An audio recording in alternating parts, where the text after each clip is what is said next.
നിങ്ങൾ ആലോചിക്കണം, മോർച്ചറിക്കകത്ത് വരെ കയറി കിടന്നു. അപ്പം നമുക്കൊക്കെ അത് കണ്ടുകൊണ്ടിരിക്കുമ്പോൾ ഞാൻ ആ സീനെ വരത്തില്ല എന്ന് പറഞ്ഞു. ഈ മരിക്കുന്ന സീനിൽ പെട്ടിയിലല്ലേ കിടത്തിയിരിക്കുന്നത് കുറേ സീൻസിൽ.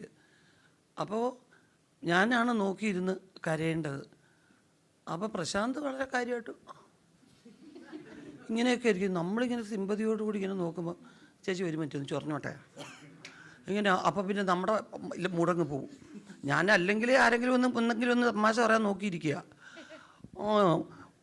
എനിക്ക് എന്നിട്ട് ഓരോ ഷോട്ട് കഴിയുമ്പോഴും സെൻറ്റിമെൻ്റലായിട്ട് നമ്മൾ ഇങ്ങനെയുള്ള ഷോട്ട്സ് കഴിയുമ്പോൾ ലാസ്റ്റ് എണീറ്റിരുന്ന് ഒന്ന് ചിരിച്ച് കൈയടിച്ചിട്ട് വേണം അങ്ങനെ ഒരു സെൻറ്റിമെൻറ്റ്സ് പറയും ക്യാമറയുടെ മുമ്പിൽ മരിക്കുന്ന സീൻ എടുക്കുമ്പോൾ. പക്ഷേ ഇത് കുറേ ദിവസം ഈ പയ്യനത് എടുക്കാനേ നേരമുള്ളൂ. എപ്പോൾ നോക്കിയാലും പ്രശാന്തിൻ്റെ സീൻ എടുക്കുമ്പം എല്ലാവരും കൈയടിച്ച് പ്രോത്സാഹിപ്പിക്കും. പക്ഷെ ഞാൻ വിചാരിച്ചു പ്രശാന്ത് മതി കിടക്കത്തില്ല മോർച്ചറിയിലെന്ന്.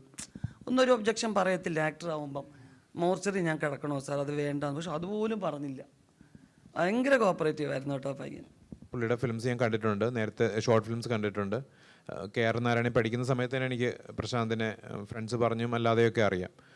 ഈ ക്യാരക്ടർ ആലോചിക്കുന്ന സമയത്ത്, ഇതിൻ്റെ കാസ്റ്റിംഗ് ആലോചിക്കുന്ന സമയത്ത് ഇതിനൊരു പ്രത്യേകതരം ഫിസിക്ക് ആവശ്യമുണ്ടായിരുന്നു. അങ്ങനെയാണ് പ്രശാന്തിലേക്ക് നമ്മൾ എത്തുന്നത്. പക്ഷേ എൻ്റെ ടീം ആദ്യമായിട്ട് പ്രശാന്തിന് അയച്ചു കൊടുക്കുന്നത് ഈ സിനിമയിലെ ഒരു ഡ്രീം സീക്വൻസ് ആണ്. അത് വായിച്ചിട്ട് പ്രശാന്ത് ഞെട്ടിയിട്ട് അയ്യോ ഞാൻ ഈ സിനിമ ചെയ്യുന്നില്ല എന്ന് പറഞ്ഞു. പിന്നെ ഞാൻ പോയി പ്രശാന്തിനെ കാണുകയും ഈ കഥ പറഞ്ഞപ്പം പ്രശാന്ത് ഭയങ്കര എക്സൈറ്റഡ് ആയിരുന്നു. പിന്നെ ഇതിലേക്ക് കുറച്ച് ഫിസിക്കലായിട്ട് എഫേർട്ട് ഇടണമായിരുന്നു.